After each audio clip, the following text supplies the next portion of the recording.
Hello everybody and welcome to our very first SIG talk. The idea of this is to introduce you to SIG talks as well as three topics which we feel will be of interest to those of our members who are members of this special interest group. My name is Richard Bishop. I'm Head of Service Development Delivery at Trust IV Limited, I almost said HP partner, a Micro Focus partner in Manchester. Sorry, the slide just jumped. Also with me today are Todd DeCaprio, who's Director of Technology and Product Innovation at Corporation and Service Company, and Chris Trimper, who is Enterprise QA Analyst at Independent Health, also in the US. This SIG talk will be focused on quality and testing, and we'll also talk about the changes that have taken place within our user group since the Micro Focus and HPE software merger. I'll skip over my details since I've already given them to you. First of all, I'll give you a little bit of housekeeping. This is a live webinar. It's intended for all Vivit members, and the recording will be posted in the webinar section on the Vivit website, so it'll be visible to all members. The slide deck and webinar recording will be made available to you, and we'll send you links via email once they're posted on the website, so you can share them with colleagues who may not be able to join you in the live session today. If you want to enlarge the presentation pane on the screen, if you click the rectangle in the top right-hand corner of the presentation, which is highlighted with the red arrow on this slide, you can make it a little bit bigger, and particularly when we show you some demos, that might make it easier to see. A few more details about the control panel. If you have any questions as we go along, if you type those questions and send them into us using the Q&A pane on the left-hand side of the screen, type the question and click on the Ask button, and we'll see those questions as they come in. If you want to ask a question and receive an answer in your native language, click the flag in the upper left-hand corner of the screen, which will give you a language selector box. If you then click the radio button next to your language and click Apply, it'll be set to your language.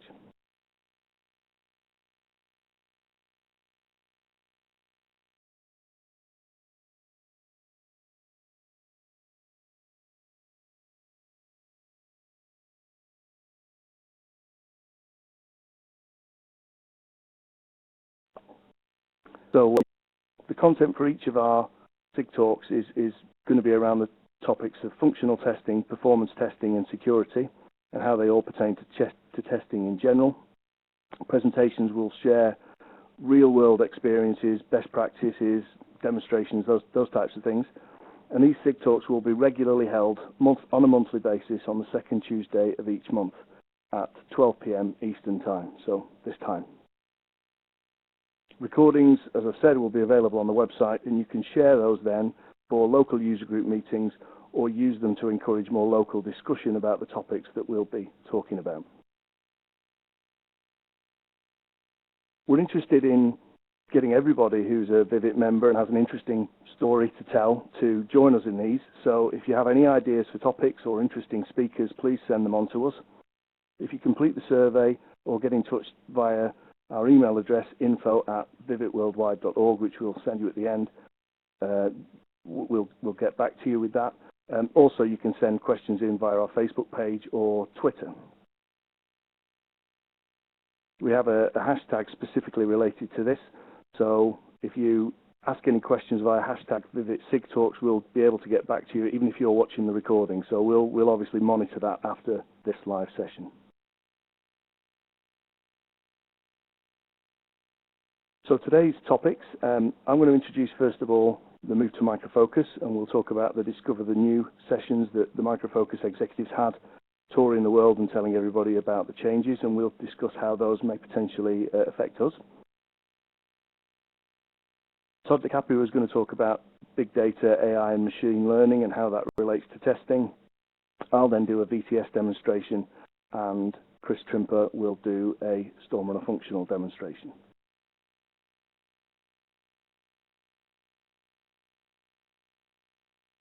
Okay, so Discover the New, as I mentioned, was a tour launched immediately after the merger on the 1st of September by the Micro Focus execs.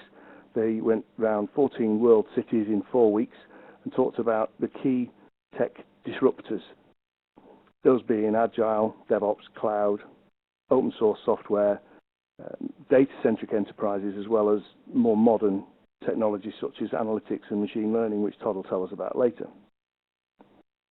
I was really pleased to be able to go to the London event, which was on the 7th of September, just a few days after Chris Hugh and the team rang the bell at the New York Stock Exchange when it opened with the news of the merger of the two HPE software and Micro Focus organizations. These events would build as an opportunity for Micro Focus and former HPE partners and customers to meet the leadership team, and it's good to be able to attend this in person. I know other Vivid leaders who I've discussed this with, as well as members, were able to go to events in London, Washington, all around the world. I'm pretty sure that Chris Hugh earned his frequent flyer miles in September. The first thing I noticed when I went to this event was what I initially thought was a lack of familiar faces. I've been going to Mercury, HP, and then HPE events for some time, and so I expected to see lots of people that I knew. But many people that I met were traditional Micro Focus customers, including Novell, Serena software users, for example. This reminded me just how much of a game changer this merger actually is.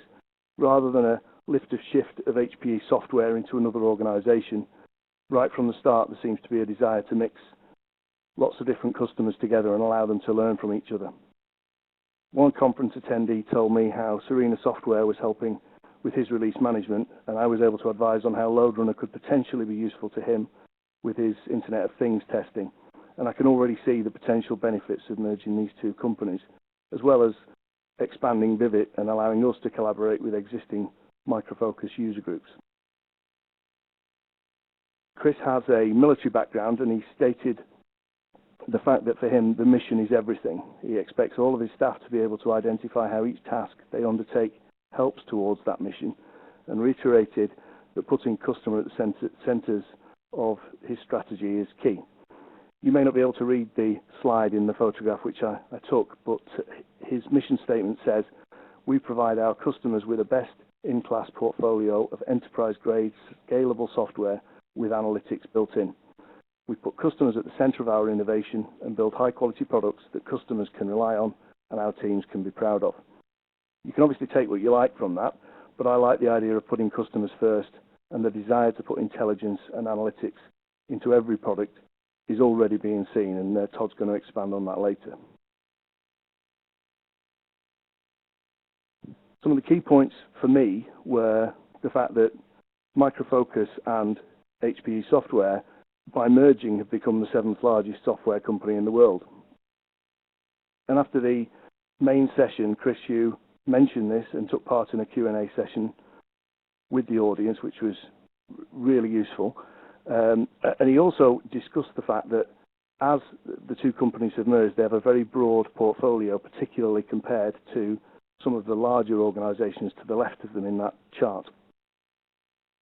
There are over 2,000 support people, and one of his key drivers was to make sure that valuable software investments that people have made with Micro Focus don't become shelfware. And that's what we're trying to achieve with our SIG talks. We're helping people get the most from their investment in software. And our plan is to hold these sessions with industry experts as well as Micro Focus support people, so we can go through the most common problems that people face and help people to learn from each other's mistakes, to be honest.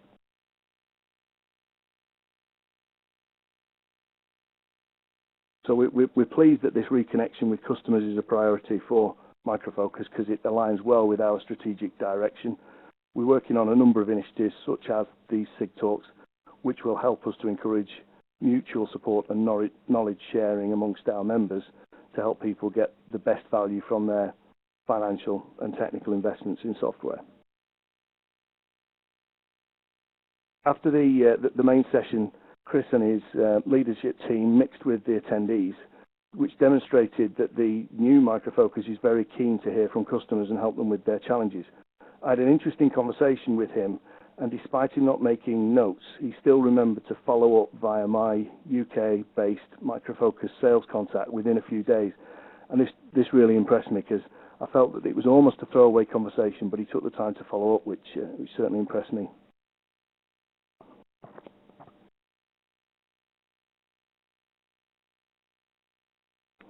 So that's my quick introduction, and I'll hand over now to Todd DeCaprio, who, as I've already mentioned, is going to discuss big data, AI, and machine learning with performance engineering. Over to you, Todd.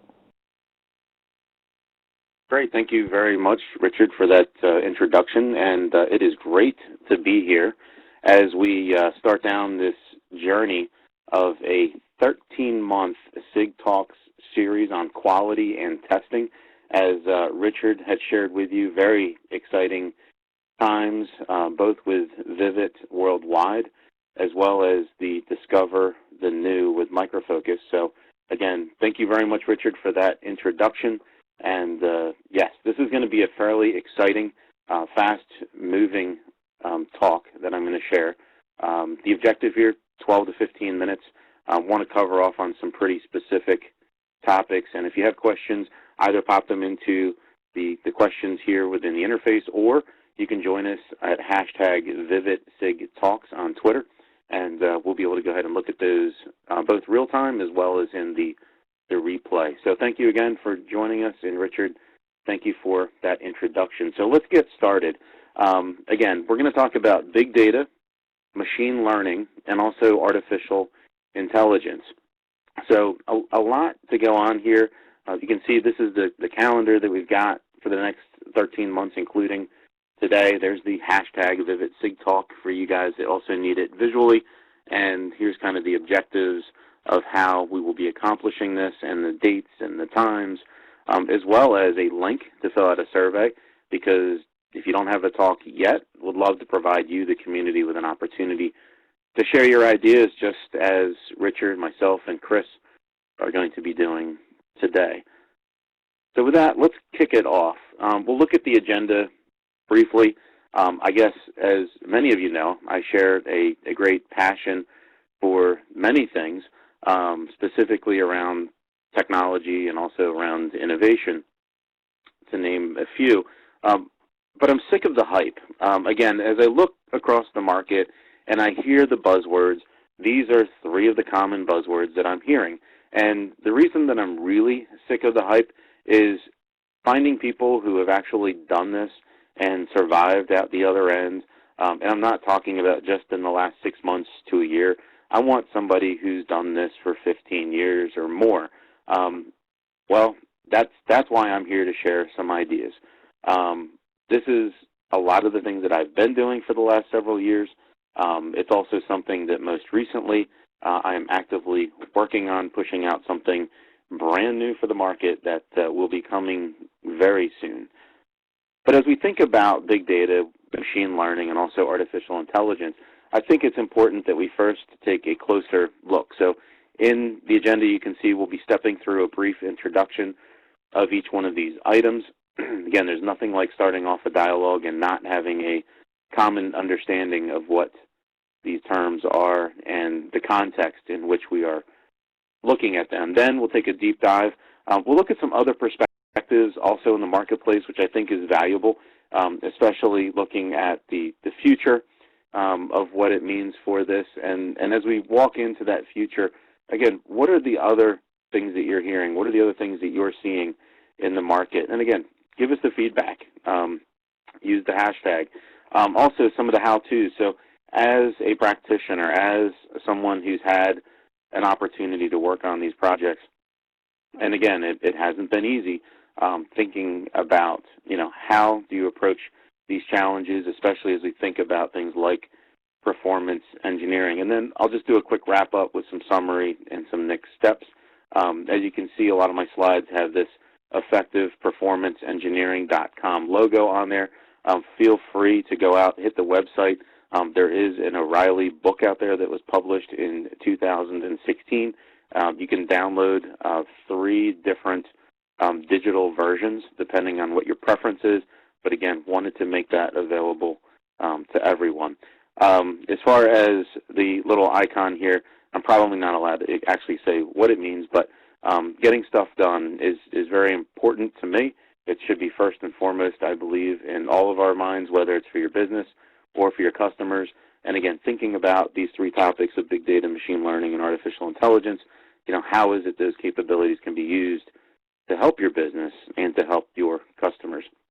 So as we look at this a little bit more detail, so this being that introduction, you can see across the top we've got 3 different definitions. All of the icons that you see here, if you download the PDF version of this slide deck, which will be available very soon on our site, you will be able to click the links that will take you to where I got the definitions, where I got the icons. But again, as we think about big data, what does big data mean? I had a colleague of mine when I was out in California a few weeks ago ask me, Todd, I've got a lot of data. Is it big enough to be considered big data? Help me understand. Well, I don't know. And I had to reflect back and say, well, is it data that's held in such large amounts that it can be difficult to process it? And they said, well, yeah, absolutely. I said, okay, well, I guess you could call that big data. On machine learning, again, we can all read the definition together, but, as we read this definition, the part in the first sentence here, provides systems the ability to automatically learn and improve from experience without being explicitly programmed. So, again, being able to learn, yes, it is going to be programmed, but how does it get better? How does it improve, that algorithm as an example?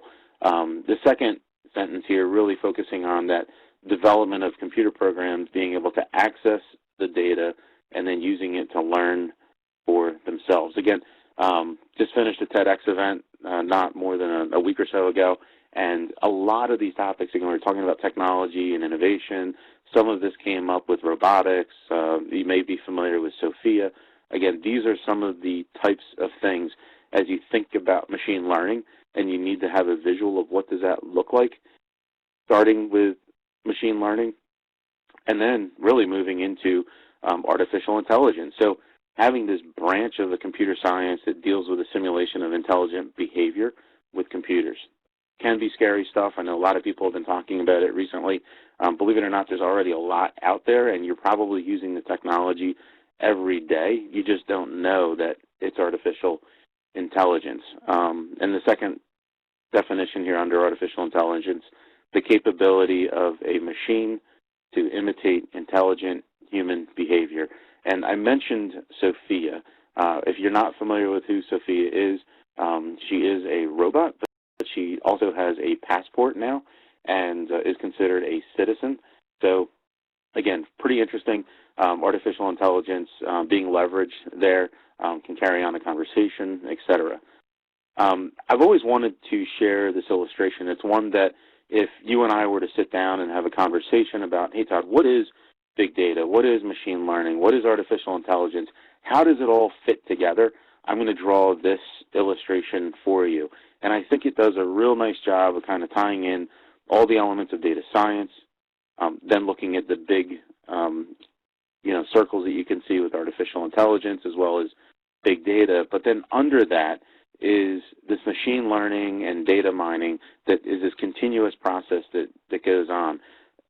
Often what you'll see is these deep neural networks, which is the bluish color on the left-hand side, again, being able to then push that artificial intelligence further. So, again, a very simple diagram can get complex as soon as you start looking at it, but you can quickly see how this might help people understand how does it all fit together. The important part is then take that understanding and think about your business. Think about your customers. What would be a use case or a business case where this capability of big data, machine learning, and artificial intelligence are going to come into play and really become a benefit of something that you can leverage and, quite frankly, will become a differentiator for you and for your customers. The next, we'll get into a little bit of a deep dive. And again, this is kind of reflecting on the experience, not only for myself, but several other practitioners in the marketplace today. And as you can see, I've written down 6 points. These are all points that I would hope you and I would look at today. I'm hoping that they're points that as you move forward in your career, as you move forward in, hey, we're going to take on some performance engineering around big data, machine learning, and artificial intelligence. These are those points that you want to be thinking about. These are the questions that you want to be asking, not only yourselves, but your peers and others as you work together. So the first one, do we know all the data points? Again, what are the data points? How many do we own internally? How many are we going to externally? How far out to the edge are these data points? How would they be impacted by other things like DDoS attacks? Have all the algorithms been defined? Again, do you know the logic that you need to define so that you can enable this machine learning and artificial intelligence to happen? The likelihood of you knowing it all up front is very small. So again, how is it you're going to iterate it? How is it you're going to test it, build it, and ensure that, again, the results that you're getting are exactly what you need? Build that iteration or iterations into what you're doing. Where are all the processing engines? So where do you want the work to happen? Do you want it out on the edge? Do you want it somewhere in the middle? Do you want it all in a consolidated single location? How is it that that's going to work? Again, where do you want those processing engines? What are the risks as it would relate to potentially privacy or security or even more? Again, thinking about the data that you have and where do you want those processing engines. Are there any unique protocols? Again, as we look at the constant evolving nature of protocols in the marketplace, maybe it's related to things like IoT, maybe it's related to other secure protocols or higher speed ones that we're constantly inventing. But are there any unique protocols that you need to think about with regards to the data feeds that are coming in and how you're going to be treating that from a big data perspective? What are those volumes or sizes of data that you're expecting? Again, as you pull these data sets, you may be doing it tens of millions of times per day, pulling in small or medium-sized sets of data, but again, that adds up very, very quickly. How are you going to be planning for that volume and that size of the data that you're pulling in? The other piece is you think through, how do you go about creating, resetting, and refreshing this data? How much from a size perspective do you need to have? But again, as you would walk through, whatever the environment flow is that you would typically use, dev, QA, UAT, pre-prod, and prod maybe is how you would flow. But how is it you're creating this? How do you create multiple environments? How do you create multiple data sets? How can you quickly create, reset, and refresh these data sets, which may be quite significant in size as well as in complexity? So a lot to think about there, but again, a bit of a deep dive, a bit of the key questions that you should be considering around these three components. Again, looking at the future, looking at some of the how-tos as we progress down this path, I found it intriguing. Forrester had gone ahead and published recently an article, as you can see, titled Predictions of 2018, A Year of Reckoning. I've got links to all these reports. You can either click on them or simply type them into your browser. But again, 75% of early AI projects will underwhelm due to the operational oversight. So my hope is that with those 6 questions that we just spoke about, that will help you not be within that 75% of underwhelming projects, but put you on the other side of the equation. Again, causing these business leaders to reset the scope of AI investments and place their firms on a path to realize the expected benefits. So again, thinking about all of these components are critical. Again, some of the challenges of big data, machine learning, and artificial intelligence are still being found every day. But as I look at the how-tos and, some of the learning that I've had along the way, as well as some of my peers in the marketplace, things like defining the objectives. What is the objective that you are undertaking as it would relate to this journey of looking at large data sets, leveraging machine learning, and expecting artificial intelligence to be able to help you and your customers make better informed decisions? Very critical to do across your stakeholders. Start defining them. Again, you're probably going to have to iterate on them and be able to focus into small deliverables. But again, defining the objectives is kind of that first how-to.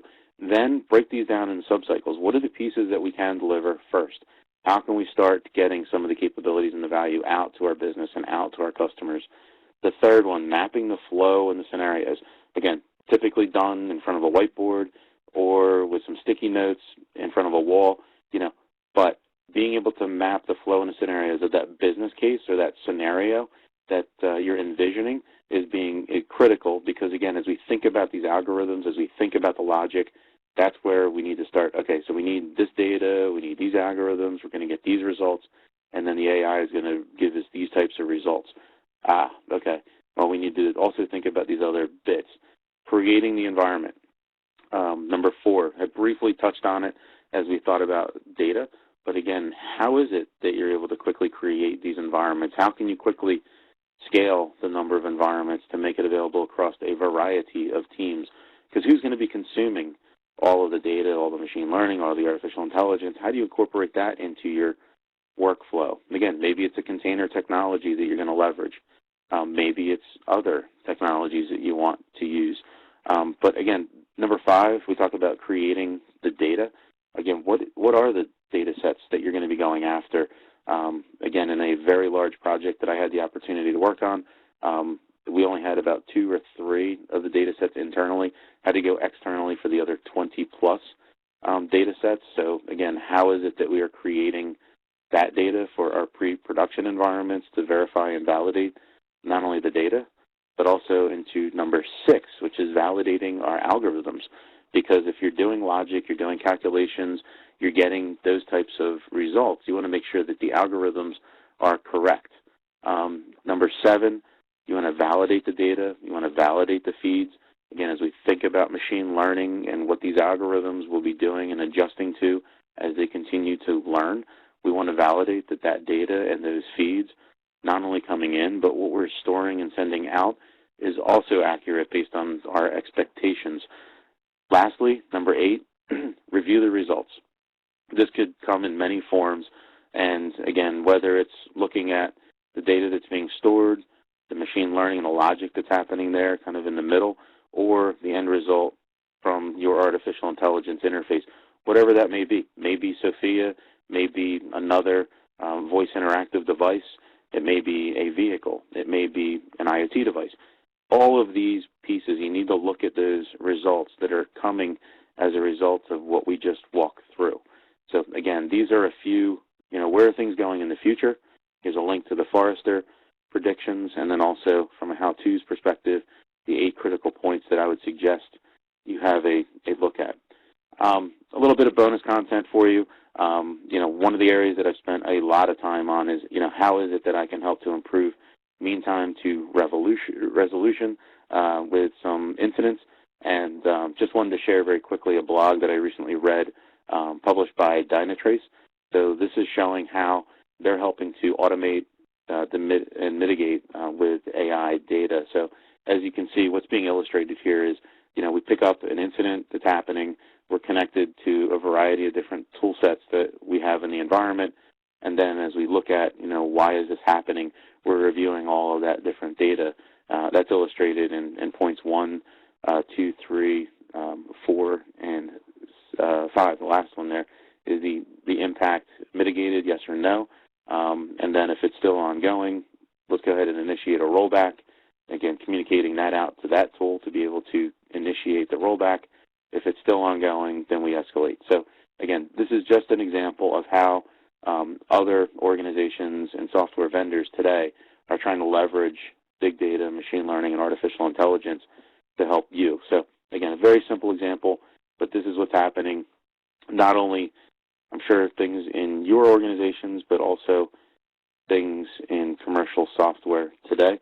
Again, I wanted to thank Vivit and thank you for participating in this Vivit SIG talk. As you can see, here's my Twitter handle. And again, encourage you to go out and check out effectiveperformanceengineering.com to learn more and pick up on some tips and tricks that you could probably leverage today. With that, I would like to introduce Richard Bishop. Richard is the president of Vivit Worldwide. He is also a practitioner in many, many different things. I've had the opportunity to know Richard, I guess, for nearly a decade. Seems like he had more hair, I guess, when I first met him. But in all sincerity, he's going to be covering off on a topic called virtual table server. For those of us that have been around since the Mercury Interactive days and using LoadRunner, we'll all remember VTS. However, this is one of the ways that you can dynamically update real-time test data within your scripts. And it's kind of a hidden gem that not many people know about. So Richard wanted to shed a little bit more light on that and share with us why it's such a great add-on for LoadRunner and Performance Center. So Richard, with that, I will hand it over to you. And thank you again for this opportunity. Yeah, thanks very much. As Todd's already mentioned, it's VTS is one of these tools that's been around for a long, long time. It came out in years ago with the earlier versions of LoadRunner. It was just known as VTS. VTS 2 was a newer version, revamped and relaunched around the time that LoadRunner 11 and Performance Center 11 came out. Despite the fact that it's been there for a long time, an awful lot of people still don't use it. It's almost like it's a secret. And I regularly come across people who are having difficulty using or creating test data and potentially using updating test data on the fly, trying to come up with really clever ways of getting around a problem when actually they don't realize that within their kit bag, it's a product that comes free with LoadRunner and Performance Center. They've already got this tool. So I'm going to give you a brief run through as well as show a demonstration of VTS in action. So this is one example of how and why you might want to use VTS. So in this picture that I've got on the screen, you can see two ovals, each of which represent a business process. So the first one is a new customer, for example, maybe applying for a loan in a bank or just joining a retail e-commerce site, for example. So a customer goes to a website, types in some data, and then at some point they're created a new account. That customer is then at a later stage going to log in, and that's the business process represented by the red circle. The problem that we have with this is that the script 2, which represents the customer login, can't run until after script 1 has already run. And if, for example, both scripts are data destructive, and you need to run for every 100 logins that you want to do, you need to create 100 lines of data. And once those 100 lines of data have been consumed, you need to create another 100. So you end up with this problem that you can't run script 2 until you run script 1. And as you run script 2, you start running out of data that was created by the earlier script. What often happens in places where I've worked, and I've seen this many times, is people will run script 1 in this example for a prolonged period of time that will write out data to, for example, a CSV file. Testers will then take that CSV file and use it as a data file for their second script. And that's fine, but if you've run your second script for any length of time, half the lines of data in your CSV file may not be valid anymore, and you have to restart the whole data prep process before you next run a test. This is where VTS comes in, and you'll see that the right-hand business process is no longer colored red because it's taking data from virtual table server rather than from a flat file. And the idea is that this data that's created by script 1 can be used immediately by script 2 in real time effectively, so that there's no time-consuming period of data preparation before you can run a second test, for example. In a little bit more detail, this shows how it actually works.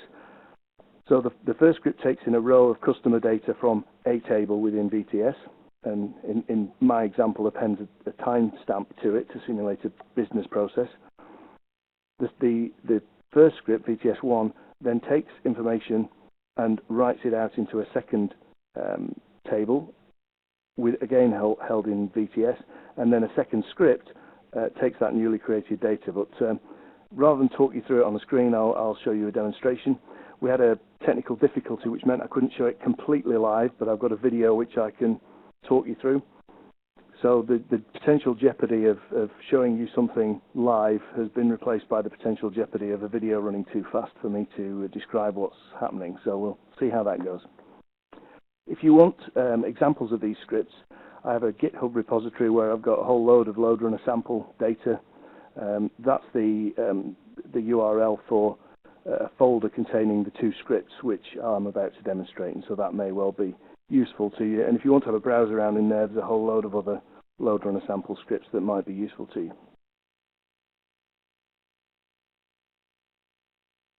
So I'll just switch to the video.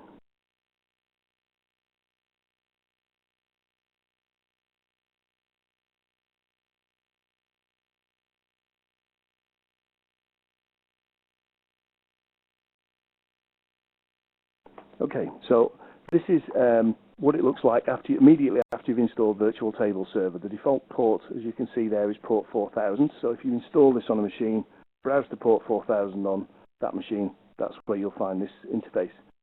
You'll see that when it first starts up, it's disabled. It says access from script disabled in the right-hand corner.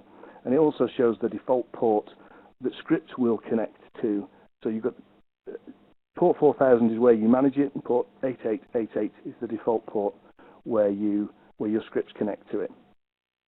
So if you click Enable, we've now got it set up and ready and waiting to connect to load runner scripts.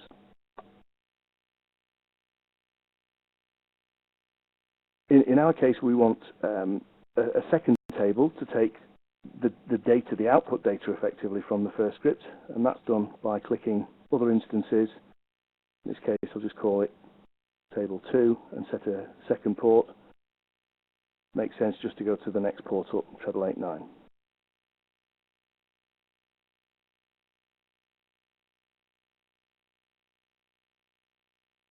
Okay, so that's now started, and I can browse to that and see the second table.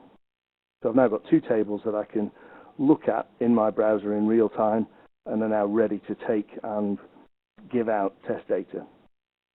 Test data can be imported from a number of different sources. You can see there's an option to import from an external database, as well as from text files. It says CSV file, but it's a bit of a misnomer because there's lots of different delimiters that are suitable. But in this case, I'm going to just use the built-in sample data that comes with it. So the sample data is great if you just want to have a play with VTS and familiarize yourself with it. So I've imported customer data there, as you can see.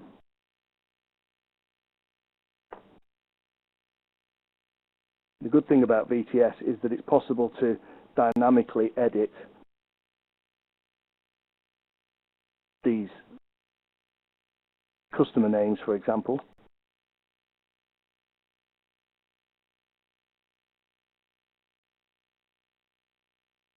I've got a couple of people who are commenting that they can't see the video, and I'm not quite sure why that is, but we'll make sure that you can definitely see the recording. The first script, which is on the screen at the moment, is a load runner script that's available from that sample site. At the start, there's a whole load of variables that you set for the name of the VTS server, as well as the ports where you can access the data. And I've put transaction timings around each of these steps so we can time how long it takes for VTS to retrieve data from a table or write data to a table. There's a whole load of VTS functions that all start with LRVTC. They're all labeled in the function reference, and as is common with all of the functions in LoadRunner, if you highlight it and press F1, it brings up the function reference so you can get all the syntax correct. And there's a whole load of different options. I'm only going to demonstrate bringing in a row of data from VTS and then writing it out to another table, appending some data to it. But you've got options to retrieve data by row or column, append indexes to it, and all those different kinds of things.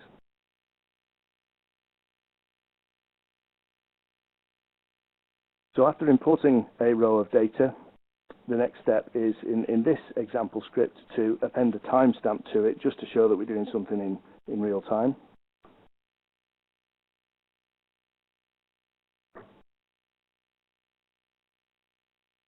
And in this example, I've changed the customer ID to my name, Richard, so when this runs, you should see the name Richard appear in the output log at the bottom of the test script.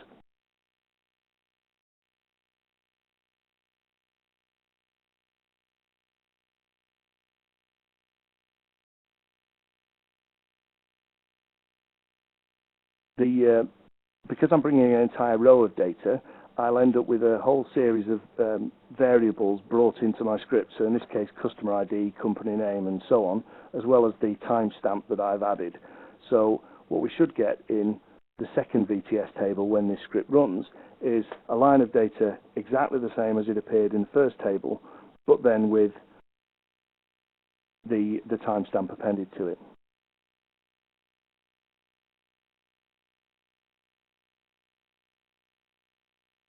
So if I play the script, You see it ran incredibly quickly. And in the output window at the bottom, you can see it says row containing the customer Richard has been retrieved from table 1. Further down, it says it was written to table 2. And we can prove that that's happened by going back to the browser and having a look at the tables themselves. So you can see the row of data containing the name Richard is now gone, and it's been appended into the second table.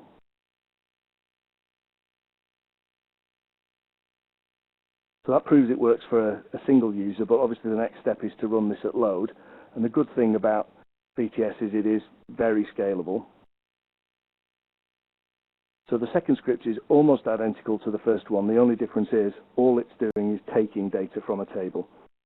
So if I run that, again, it runs very quickly.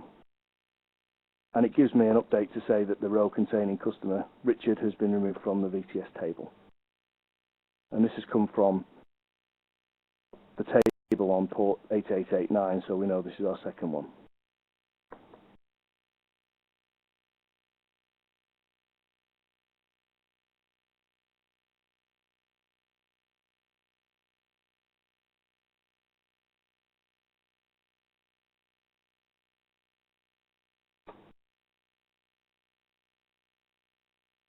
So this here is a load runner controller window. Two scripts, exactly the same scripts that I've just demonstrated, and they're set basically to run for around a minute. I can speed this video up so we don't have to watch the whole of the minute of a test running. But what I've set it to do is for the VTS1 script to start, and then approximately 5 seconds later the second script will start, so that we know that the second script will always have data because it'll always be working behind. Okay, I've got a couple of updates from people who have been experiencing problems watching this video live. It appears to be because they can't install Flash. The good news is our next version of this webinar will be in HTML5, so that means you won't need to install Flash, so that'll be good. We'll also have these available as recordings, so you'll be able to either watch them online or download them as MP4s. So hopefully that will resolve the issue that you've got, because we're aware that people want to see this content. This test that's running, one of the things you can do whilst the test is running, as I showed earlier, is update data on the fly.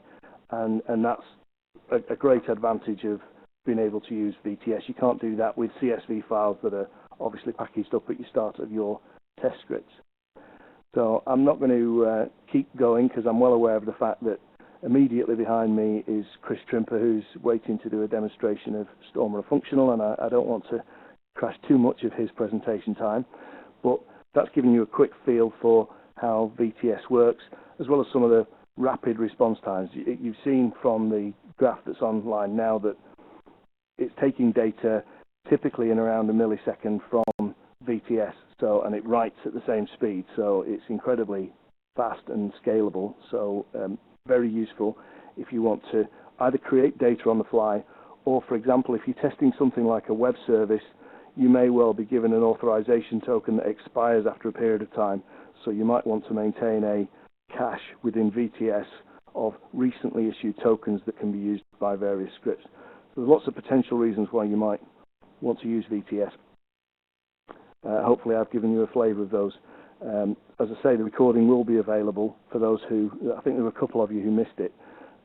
So that'll be available for download, and if you've any questions, feel free to follow up either online now or by using the Vivid SIG Talks hashtag on Twitter or any of our social media channels.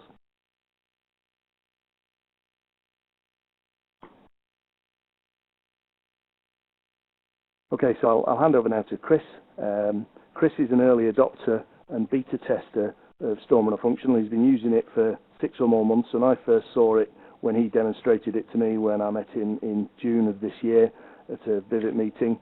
He's very keen to share some of the experiences that he's had, and he's very, very keen to demonstrate this new product. So without any further ado, I'll pass over to you, Chris. Thank you very much. Thank you, Richard. Thanks, guys, for having me here today.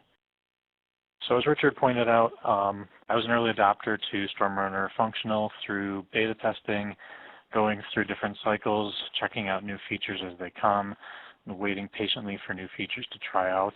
And I want to give a chance to give everyone in the community a chance to, check that out.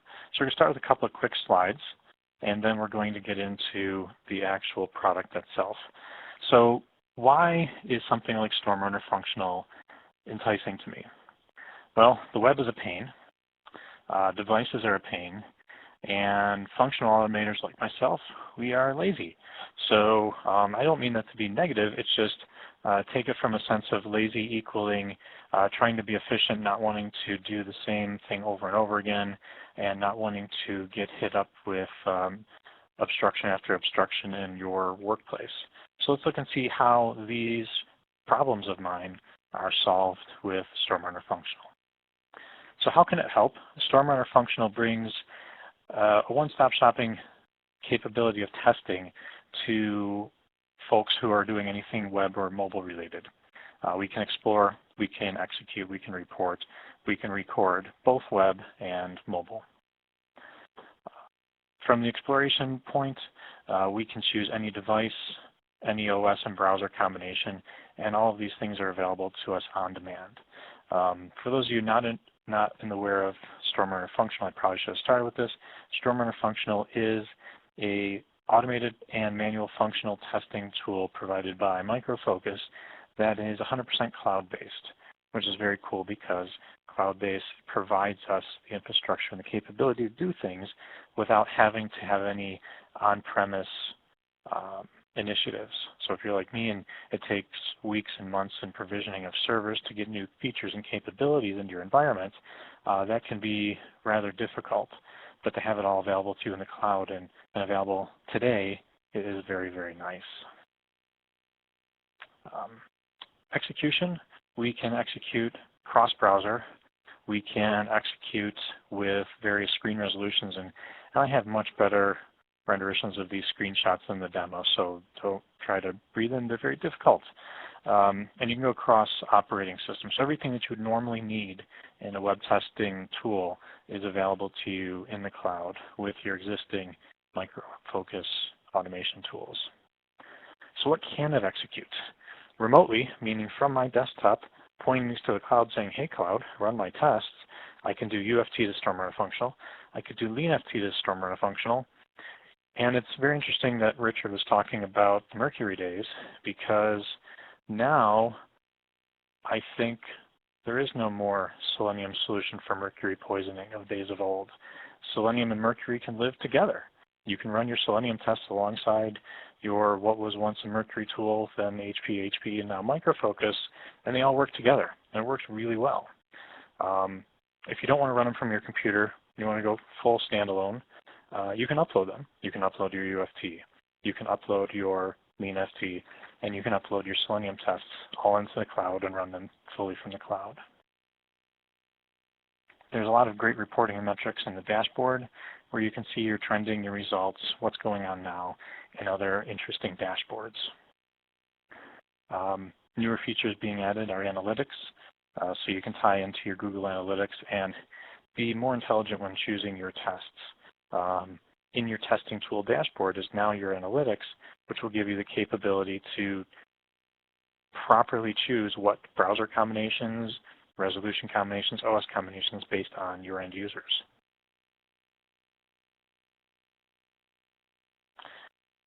Also in the cloud, which I don't necessarily have time to go in and demo today, you have the ability to record. So if you want to do a fast script, if you want to have a tester or someone in the business go in and record a script and provide you a base script. For any of you that are familiar with Sprinter, think of it as Sprinter for the web and the cloud, but with a whole lot more features. We can record a test and have either a script for it or have a full-blown automated test at the end of that session. And all these capabilities are available for mobile too. So iOS devices, Android devices, either in the cloud or actually tethered to your computer. So now let's just jump into the demo. No idea what happened there. Sorry, folks. All right, so first, we're going to start off with the dashboard. For those of you that can't see the video, sit back, close your eyes, and relax. Don't get too relaxed and fall asleep, but enjoy the content and the storytelling here. So from the dashboard, what do we have? We have the ability for quick start. It gives you the ability to get into your mobile, get into your web scripting, get into your automated testing and exploratory testing, all from a very simple jump point. We also have understanding of our consumption because the licensing is parallel. We can see our analytics. We can see all of the great features that are available to us on this dashboard, trending and such, and you can even add your own fun logo at the top. Now what's exciting to me is I can integrate this with my existing Micro Focus tools. So we use Unified Functional Testing for all of our stuff.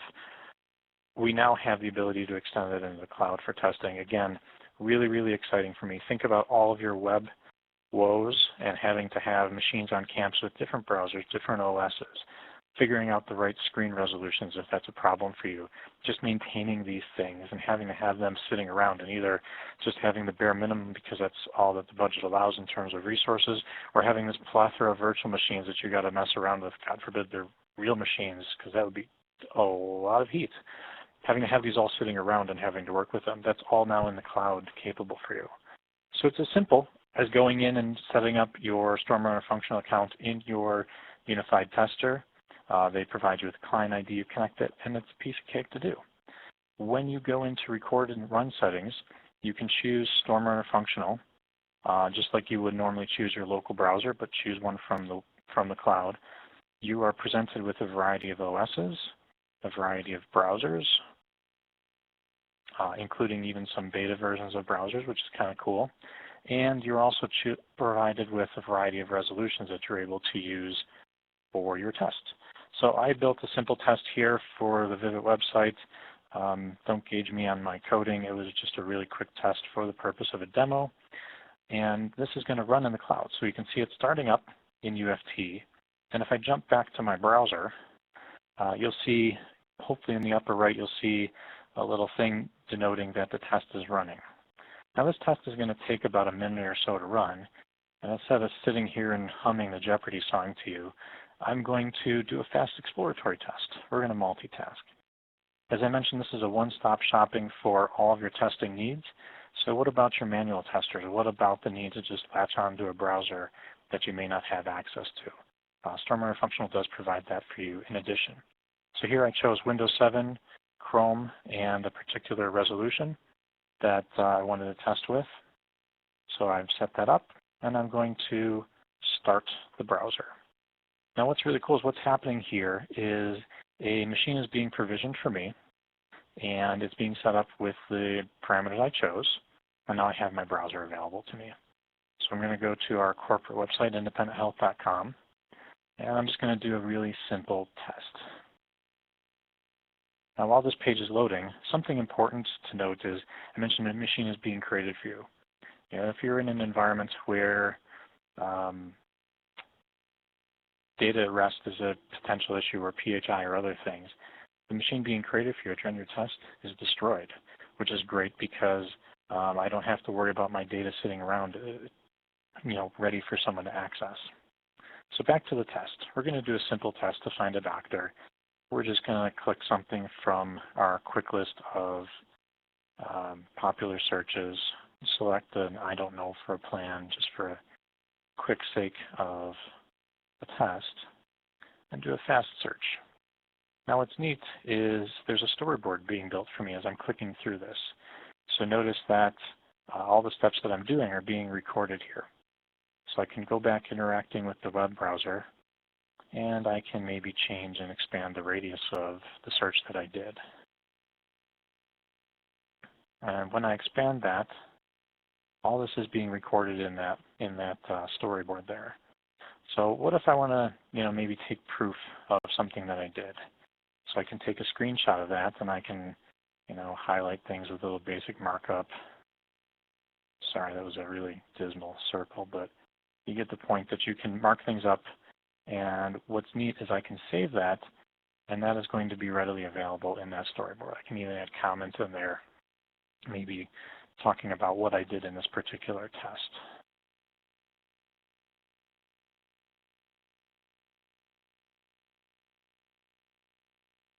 Now, when I'm done with my test, I can say done, and I can mark it as passed, failed.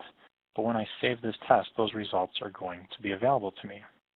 So I can look at my latest runs, and I can see the results that were available to me from my past run. So I can see here all my different steps. I can see what environment I chose, Windows 7, Chrome 62. It was run in the cloud. I spent 1:46 on it, and there's my 8 steps with my comments at the bottom. And if you notice, there's a little photograph icon by step 8. If I click it, I can see the screenshot that I put there. I believe the possibilities are endless with the exploratory capabilities, and it really does bring some really great capabilities here. If you were to do a recorded automation script from the tool, it would look the same in terms of the interface that you would use, or just create a report. So now what we're going to do is we're going to jump into the results for the test that we did, because we see that our test is now done. We can see recently finished is our Vivid Quick Test. And we're going to look at the results. Here we had Windows 10, Firefox 57, and 16:9 resolution. So Chris, here we have a question. We have a question about which may be appropriate to answer at this time. It says, are the UFT scripts running headless? I thought since you're now looking at the UFT results, might be a good time to answer. Yeah, absolutely. So these are actually not being headless. In the sense of, if you've ever run a UFT test, and I apologize, I didn't see the question. I have my video full screen here for demonstration purposes. If you've ever run a UFT test where you've pointed it at a machine and said, hey, run on this machine, maybe used ALM as an interface for that, but that machine exists, it has a real desktop, it probably triggers it either through some RDP connection or something else, it would run that way. These are actually being run on real browsers, on real machines. So no different than just a moment ago when during an exploratory session, I started up it is a virtual machine, started up a machine, it had the particular operating system, the particular browser that I sought out, and the screen resolution that I wanted. That same thing is happening when I'm running these tests. In fact, to kind of demonstrate that, when you are looking at the results, you'll actually see a screenshot for every interaction that is being done. It actually takes a snapshot for those interactions.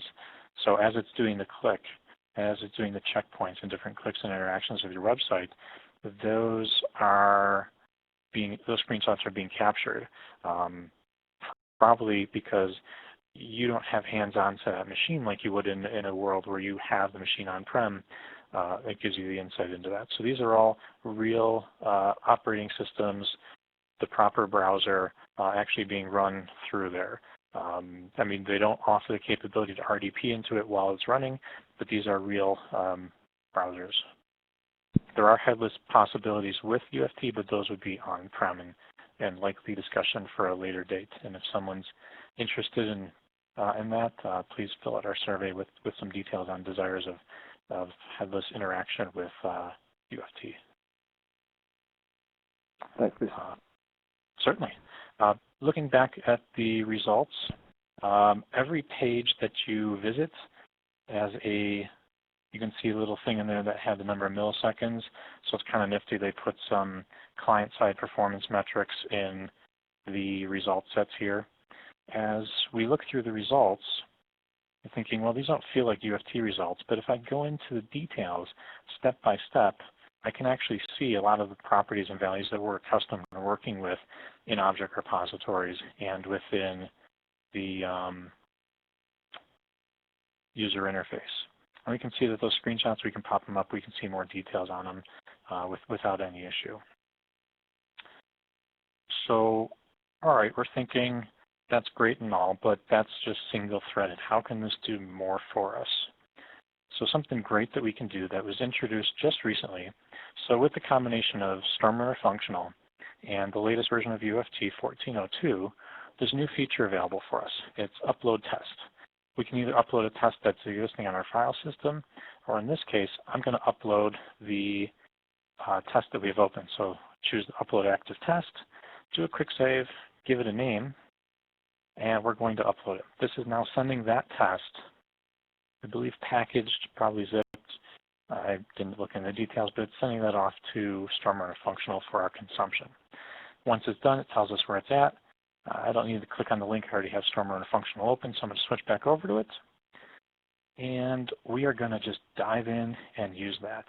So I'm going to make a new automation test, give it a name, and type of the name, give it a proper name, and then we're going to choose the script that we just put up there.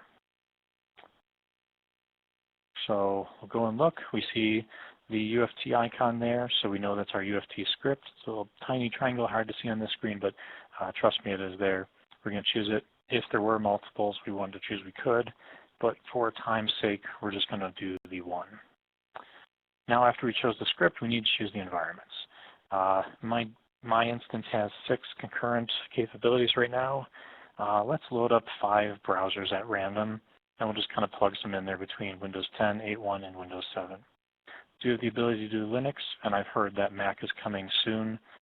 Stay tuned for listening to Vivid and Micro Focus for dates on Mac OS capabilities. Which, wouldn't that be cool to send tests to Mac and Linux when I have a Windows PC and don't have access to those things? Pretty groovy. So choose a couple browsers. I kind of like the 16:9 resolution. You can choose any combinations that you want. But after I chose those 5, I'm going to say run. And what's great is we've now just created our own mini horse race. The horses are off, they're running, and all 5 of these are now going to be running at once. So go. So it's initializing them. Initializing is prepping the test and sending it off to those machines.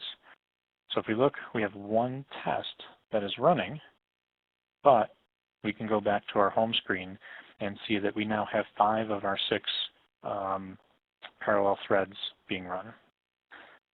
For fun's sake, we're going to add a widget for our newly created test. Just start typing it in and select the test that you want. And we can see that that test is running. So we will get live details about that test if needed. And we can even see in the test runs that it's running there too. Sorry to kind of fly through this, but there's a whole bunch of awesome functionality here.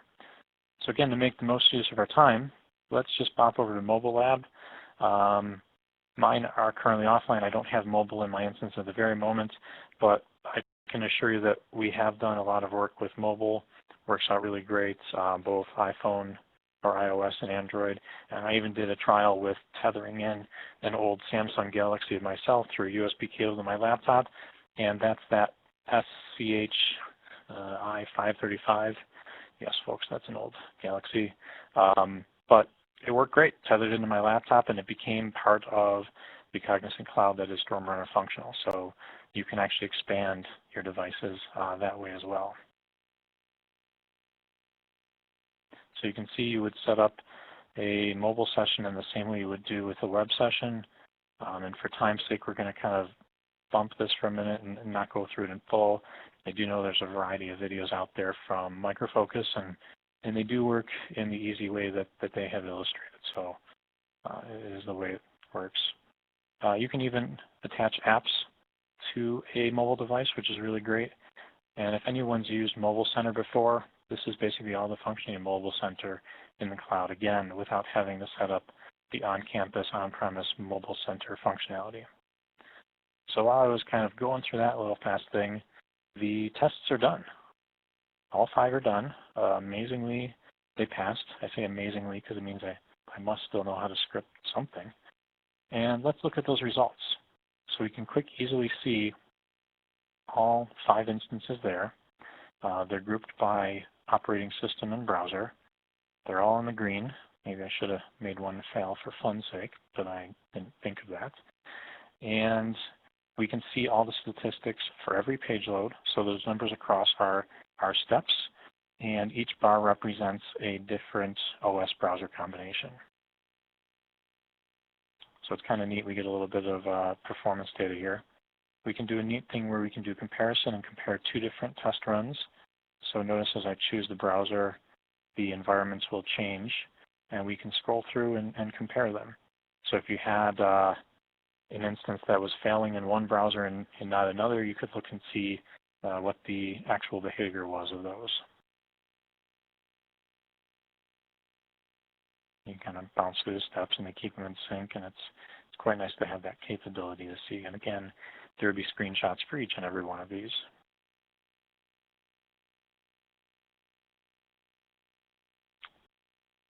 So there it is. That is my fast 10-minute walkthrough of StormRunner Functional. Again, upload capabilities, just to reiterate that, you can upload LeanFT, UFT, and indeed Selenium web tests to this platform. I didn't want to embarrass myself. I haven't written Selenium in a couple of years, so we did not prep one of those for today. Jumping back to our presentation, that's the end of the demo. And thanks for checking it out with us. Thanks very much, Chris. For that, Chris. It was excellent. I'm always amazed whenever you demo StormRunner Functional just how passionate and excited you are about it. So it was really good to hear that again. Thank you. I'm quite sure that that's likely to generate a whole load more questions and a whole load more interest. And so if people do want particularly SRF demos or anything like that, or anything that we've touched on, if there's something that is a burning topic of interest for you, please let us know.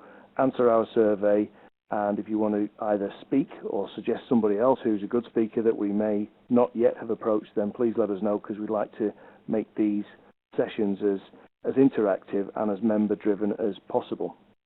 So please let us know if you have any additional suggestions.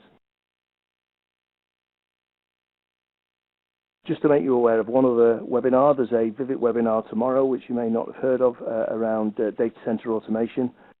That's at 1700 Central European. I think that's an hour different to today, isn't it? But yeah, it's an hour earlier than today. But if you want to register for that, that link is on our website.